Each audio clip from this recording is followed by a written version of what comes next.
She said it right over a cranberry sauce. Your opinion doesn't matter anymore.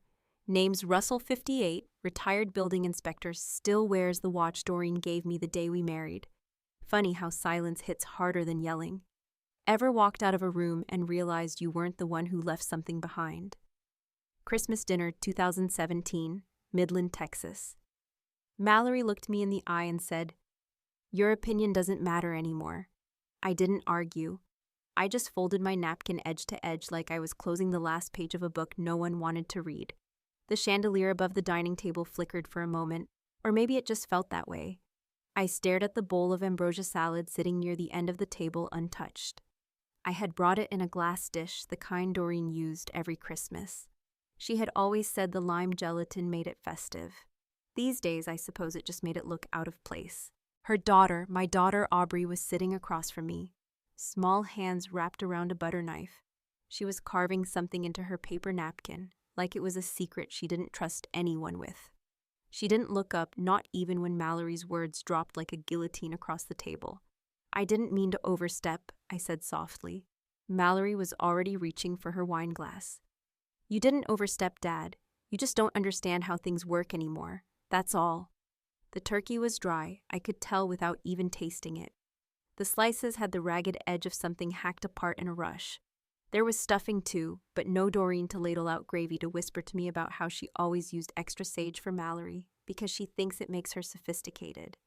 Instead, there was Mallory 32 manicured with a medical practice and a smile that looked like it had been rehearsed in the rearview mirror. She sat tall in her upholstered chair, eyes shining not with warmth, but precision. She'd become someone I no longer recognized, and maybe that was the point. I had suggested something about setting up a trust for Aubrey's future to keep Doreen's old jewelry safe, maybe even fund Aubrey's college. It had been a practical thought, a kind one, I thought. But before I could finish, Mallory cut me off with that line. "Your opinion doesn't matter anymore." The salad jiggled slightly when I shifted in my seat. No one touched it. No one even acknowledged it. I felt like I was watching Doreen die all over again, except this time she was made of chopped marshmallows, canned pineapple, and lime jello. I looked around the table. A cousin I didn't know was talking about Bitcoin. Someone else asked if there were more rolls. The TV in the next room kept flashing sports highlights, silent flickers of bodies colliding. Mallory's husband, Greg, hadn't said more than 10 words to me all evening, and even those came with a nod that said, "I'm tolerating you for her sake." I didn't want to cause a scene. It wasn't in me. I wasn't built for drama. Doreen had always said I breathed in corners quiet and steady like a metronome. Maybe that's why it took so long for anyone to notice when I placed my fork down with quiet finality. I folded my napkin again. Neater this time. I set it just to the left of my plate. Then I stood. No one stopped me. No one asked where I was going. Mallory kept talking about estate taxes. Aubrey looked up just once and then back down at her napkin. I turned, walked toward the foyer, took my coat from the peg by the door. The smell of pine cleaner still clung to the baseboards. A fake wreath blinked red and green over the fireplace, automated and lifeless. I paused for a second at the threshold, as if someone might say my name. Nothing. Outside, the cold bit gently at my knuckles. The sun had long disappeared and the streetlights washed the neighborhood in the dim orange of a security system. I slid into the car and closed the door. The silence inside felt padded like the inside of a confession booth. I reached for the glove box and opened it. Inside was an envelope yellowed worn at the edges, bent from years of being forgotten and then remembered again. Doreen was written in cursive on the front in a hand that wasn't mine. I held it between my fingers, not opening it, not yet. Just the feeling of it there, real, stubborn, still mine, was enough for now. Some things didn't need to be read to be understood. Some things just needed to be held. And I sat there in that quiet car, parked under a sterile Christmas moon, with a letter and a salad no one wanted, wondering how many more times I'd have to leave without saying goodbye. The envelope smelled faintly like lavender and thyme. I hadn't touched it since the day Doreen left us. Not for lack of wanting, but because the weight of her handwriting felt heavier than anything I'd carried. Today, though, something shifted. Maybe it was Mallory's words at dinner last night, sharp like a blade dulled only by repetition. Maybe it was Aubrey's silence, the way she carved invisible runes into her napkin while the grown-ups pretended I wasn't there. Or maybe it was just time. I sat on the old recliner, sunlight slanting through the blinds in fractured lines across the carpet. Dust floated lazily in the beams. The envelope rested on my lap, its edges curled like it had been breathing on its own. Doreen written in her slanted script. No frills, just her name. That alone was enough to sting. I opened it. Her scent bloomed as the paper unfolded, lavender, yes, and a touch of her shampoo. I could see her again in the kitchen, the way she always paused before pouring tea, like even hot water deserved respect. I read aloud. Russell, if someday you find yourself unheard, let silence be your final act of love. I know your heart. I know how loud it is even when you don't speak. Some people will never understand that. Don't waste your time making them. Love them quietly. Then love yourself louder. D. I didn't cry. My voice cracked on yourself, but I kept reading. Outside, a car honked. The world kept moving. Inside, something anchored. I stared at the page, folded it again carefully, placed it on the shelf next to her urn, an understated ceramic piece in soft gray, the color of early morning fog. The photo beside it showed her laughing, half turned away from the camera, her hand mid-gesture like she was explaining something unimportant with complete conviction.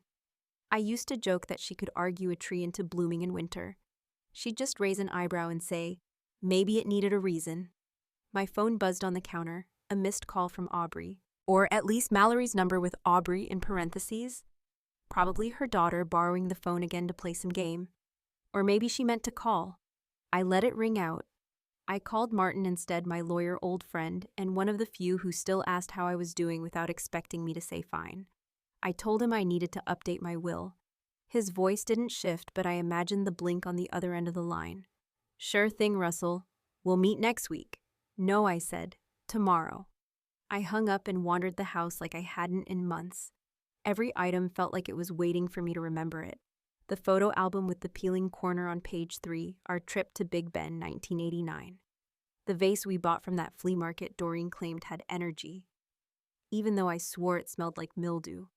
Her sweater, soft with age, folded neatly in the storage box in the hallway closet. Each object pulsed with memory, not loud, but insistent. I found a yellow notepad and began writing. Not plans, not vengeance, just thoughts.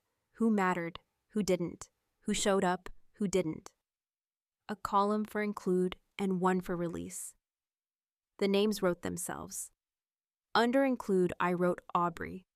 Under release, I paused. Then I wrote Mallory. My hand shook a little. I wasn't angry, I wasn't trying to punish, but something had to shift. Doreen's words echoed again. Don't waste your time making them. I placed the notepad on the table, walked back to the shelf, touched the edge of her urn, whispered, thank you for seeing me even now. The silence that followed wasn't hollow, it was full. Then a buzz. My phone lit up. Text from Mallory. If you're planning something petty, don't. I didn't respond. I didn't need to. Dr. Clyde opened the screen door in his robe, holding 2 mugs of oversteeped tea. You look like a man in need of truth. I didn't argue. I just nodded, stepped into his backyard like I'd been summoned. The morning was too bright for my mood. Winter sun scraping against ceramic cactus pots, the kind Doreen used to collect. The folding chair squeaked under me, and I suddenly felt very small. He set the mugs down. Chamomile. Don't ask why, I just made 2. He sat exhaling like the act itself carried decades. Well, I stared into the steam. Christmas was cold. Clyde arched an eyebrow. Cold for West Texas. Cold like a locked door. Mallory made it very clear I wasn't needed. I swallowed. She said I didn't matter anymore. He didn't blink. Did you believe her? I hesitated. I didn't argue. That's not the same. I sipped the tea. Too strong, but familiar. The way he made it hadn't changed since Doreen used to drag me over here to borrow his garden shears and talk for hours. Those conversations had been laughter-rich, full of tiny silences that said more than words. And now here I was, decades later, steeped in silence again, but this time out of grief, not comfort. I found her letter, I said finally. Clyde set down his mug slowly. The one in the glove box, I looked up startled. You knew. She asked me to hold on to this? He said, reaching under the table. Said you might need it if you ever forgot who you were. He handed me a folder, worn soft at the edges. Inside was a photocopy of Doreen's letter. The same one, same loops of her handwriting, same final line. If someday you find yourself unheard, let silence be your final act of love. My fingers shook not from cold. She wrote it years ago, Clyde said. Watching me carefully, said you'd need it when your voice started vanishing. I set the letter down gently on the table beside the tea ring. I thought retreating meant surrender. He leaned back in his cracked leather chair, the one he never replaced, because it had memory in the cushions, as he'd once said. Not if you choose it. Choosing silence, that's restraint. That's strength. I looked out across his yard. A hummingbird feeder swung slightly, though there was no wind. She knew this would happen. She knew you, he corrected. We sat in quiet, the kind of quiet that hums. After a while, he pulled a small folder from beneath the same stack. She left these too, called them Notes for a Rainy Season. Didn't let me read them, said it was between you and the storm. Inside, a list of names, scribbled dates, a sketch of a tree with roots curling under the word legacy. I didn't know what to make of it yet, but it felt like a map, one meant to be followed at a particular kind of crossroads. I brushed my thumb over the corner of the paper. I'm thinking of changing my will, good, Clyde said. Start by making it reflect your voice, not theirs. A pause, then he added, but what happens if Aubrey asks where you went? That landed heavier than anything else. I hadn't thought about that, not really. I imagined her holding that butter knife like a crayon carving patterns no one else noticed. I don't know, I said honestly. He nodded like that was an acceptable answer. Just remember, silence can teach, but only if you leave a door open. We sat there until the sun moved an inch across the table. I left with the folder under one arm and more stillness than I'd come in with. Not the defeated kind, the deliberate kind. Mallory didn't knock. The door creaked open like it was tired of holding her out. She strode in with clipped heels and a storm behind her eyes, the kind that didn't announce itself, it just struck. I was on the couch lamp casting a warm pool over the coffee table. My notepad sat beside the will draft, both in plain view. The air inside smelled like cinnamon tea and something scorched I couldn't place. She didn't say hello. You think this is noble? Her voice cracked like glass left in a freezer too long. Rewriting your will like some emotional ultimatum. I stayed seated, one hand resting on the armrest, the other tucked in my lap. It's not an ultimatum, I said calmly. It's clarity, she laughed sharp and hollow. Clarity, you don't talk to your family for a year and suddenly you're Moses with stone tablets. Her eyes scanned the table and locked onto the letter. My letter, Doreen's letter. She froze. For a second I saw something crack behind her gaze, something raw, maybe even afraid. Then she blinked it away like weakness was a luxury she'd never been allowed to afford. You kept that, she whispered. It was never yours to discard. That did it. She snatched the letter from the table, and before I could rise, she ripped it in two, then again. The pieces fluttered like tired birds. She stormed to the corner where an old portable shredder sat beside my bookshelf, left over from when I still kept physical tax files. She shoved the pieces in one handful at a time. The motor whirred. Paper groaned. I stood slowly, walked over, watched her feed the last scrap into the mouth of the machine like a priest feeding a fire. You done? I asked, not unkindly. She turned to me. You're pathetic, you know that. Playing the victim while you erase yourself from the only family you have. I didn't flinch. I'm not erasing. I'm remembering. She scoffed, shoved her coat sleeve up, and turned for the door. Aubrey doesn't need to see you sulking in self-pity. At the sound of her daughter's name, my hand twitched. But I said nothing. She slammed the door with more force than necessary. It echoed longer than I expected. I stood in the silence, let it wrap around me. Then I turned to the shredder, opened the tray, carefully gathered each curled shred like picking bones from ashes. I placed them in a sandwich bag, the kind with the little blue zipper that never really seals unless you run your thumb just right. It crinkled in my hand as I walked it back to the shelf. I set it next to the urn and whispered, "Even torn, you still say more than she ever did." The voicemail light on my landline blinked red. Martin's voice played back low and even. "Russell just confirming our appointment Monday. I also reviewed the draft very clean. I'll bring final documents for signature." His words felt like ballast.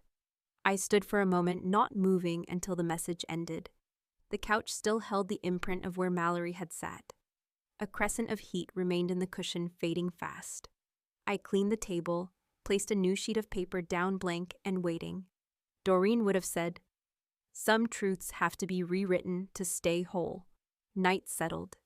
I was brushing my teeth when I heard a soft knock. Not urgent, not angry, just present.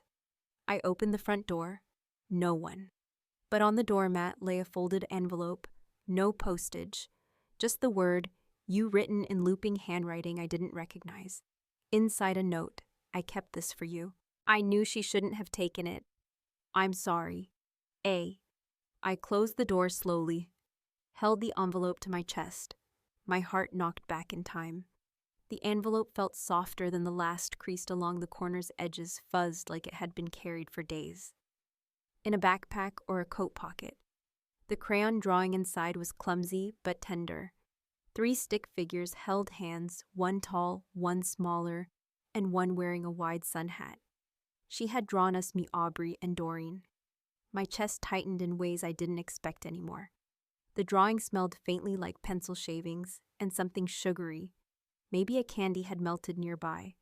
I placed it on the kitchen table next to the mug I hadn't sipped from yet. The sun filtered through the blinds and slats, making the paper glow. I turned over the folded page and found a photo tucked inside. It was from my own camera roll, though I hadn't realized it had ever been printed. Aubrey stood in the backyard beneath the wind chimes that Doreen loved, her arms outstretched, like she was catching invisible snow. It was the day before Doreen's final stroke. I remember because I had grilled burgers and Aubrey had asked for hers, with only ketchup and no weird seeds. The image blurred as my eyes welled, not from grief exactly, but from the unmistakable knowledge that something real had happened that day. And someone had remembered. I opened my phone. The screen glared bright against the kitchen shadows. Camera roll, October 2016. I scrolled, not even sure what I was looking for. And then they were there, a series of photos I barely remembered taking. Aubrey sitting on the porch steps drawing with sidewalk chalk. Aubrey holding a spoonful of Doreen's ambrosia salad, her nose wrinkled. Aubrey curled up beside Doreen on the couch, half asleep, a book splayed across both of them. All time-stamped for days, I thought I'd been alone. I stared at the sequence for minutes. Mallory had never brought Aubrey over after Doreen's funeral. That much I'd believed.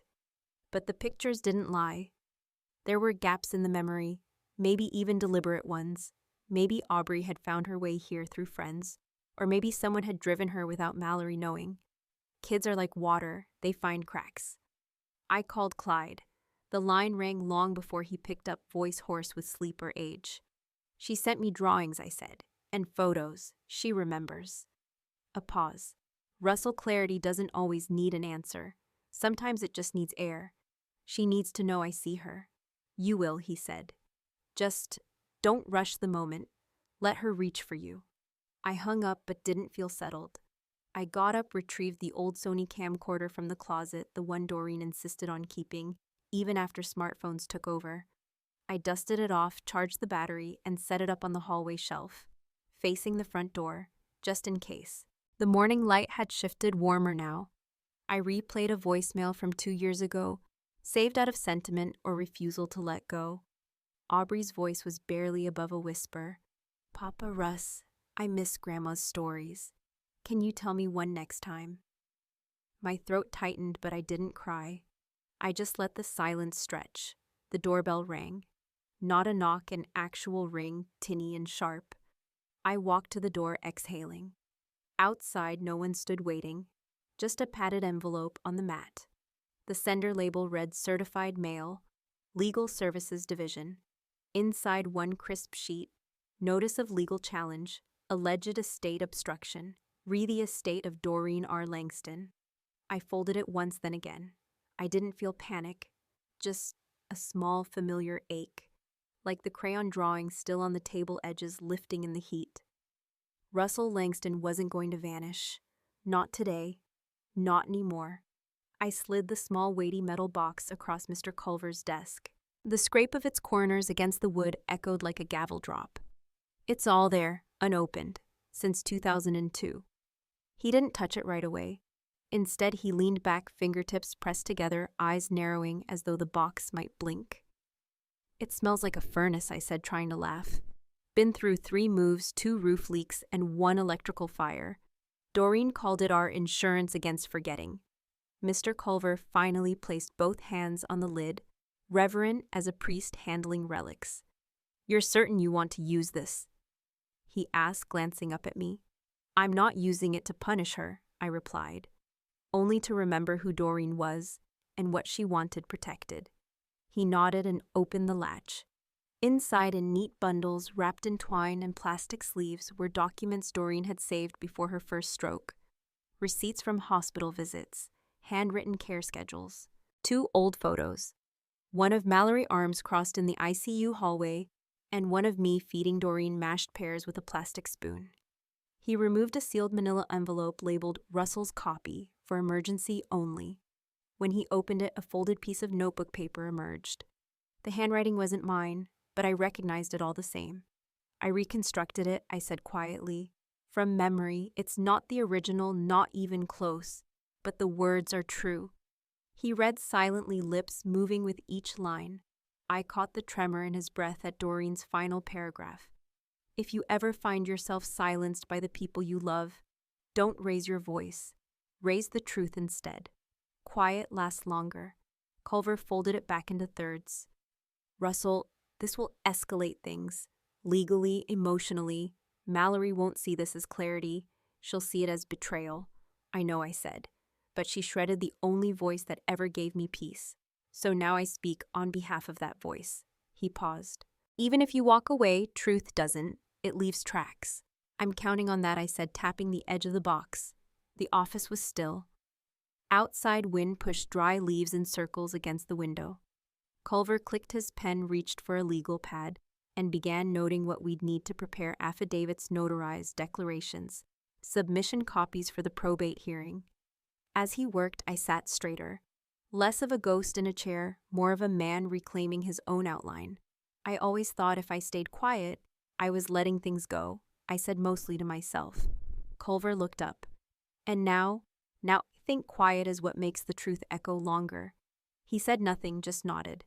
As I reached for my coat, Culver asked, "Do you want to include this in the public record or keep it sealed?" "Seal it for now. But when Aubrey turns 18, give her a copy.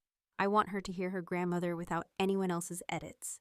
On my way out, I caught my reflection in the office glass, tired, yes, but not diminished. The metal box under my arm felt less like burden, more like compass. Driving home, I passed a billboard advertising Mallory's re-election for the school board. Her smile stretched across 10 feet of vinyl bold font reading integrity, vision, family. The irony wasn't bitter anymore, just instructive. At home, I let the dog out, turned the kettle on, and checked my email. There it was. Subject notice of formal review from El Paso. Independent School Board content. Ms. Mallory Jensen has been scheduled for an ethics hearing regarding potential conflicts of interest involving familial estate proceedings and misrepresentation of caretaker responsibilities. I read it twice, not out of disbelief, but to mark the moment when consequence finally arrived. Then I opened the cupboard, pulled out Doreen's chipped teacup, and poured my tea. It was oversteeped, bitter on the tongue, but real. Real always takes time, and sometimes a fireproof box. Aubrey sat on the front steps, legs crossed like she'd done it every Saturday since forever. Her backpack was slumped beside her pink fabric, dirtied at the corners. She looked up at me with eyes too steady for a 10-year-old.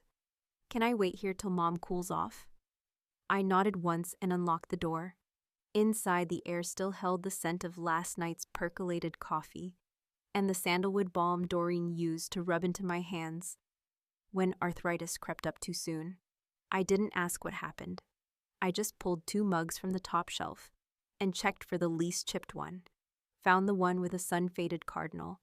The other, Doreen's favorite, wasn't so lucky.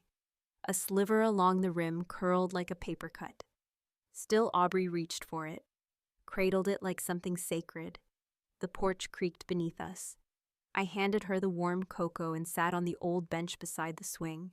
Wind chimes hung above us, barely moving, but still catching that far-off hum of passing traffic, like they were waiting for something more profound. She didn't sip, just held the mug close and asked, "Did Grandma use this a lot every morning?" I said. Said it made the tea taste honest. She nodded like that made sense.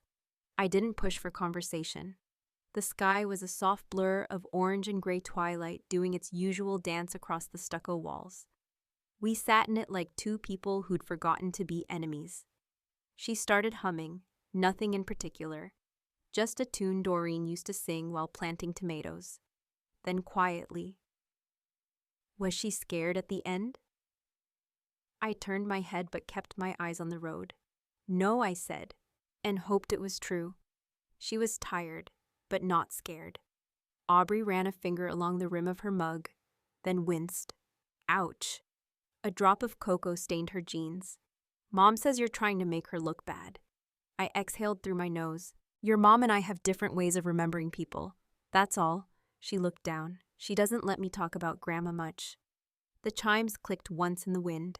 I reached into the blanket I kept beside the bench and tucked it around her knees. She didn't resist. We talked then not about money or legal letters or that damn draft will that somehow became a war banner. We talked about stories.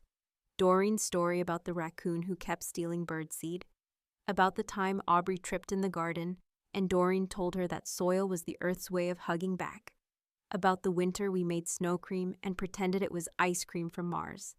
Aubrey giggled, honest and sudden.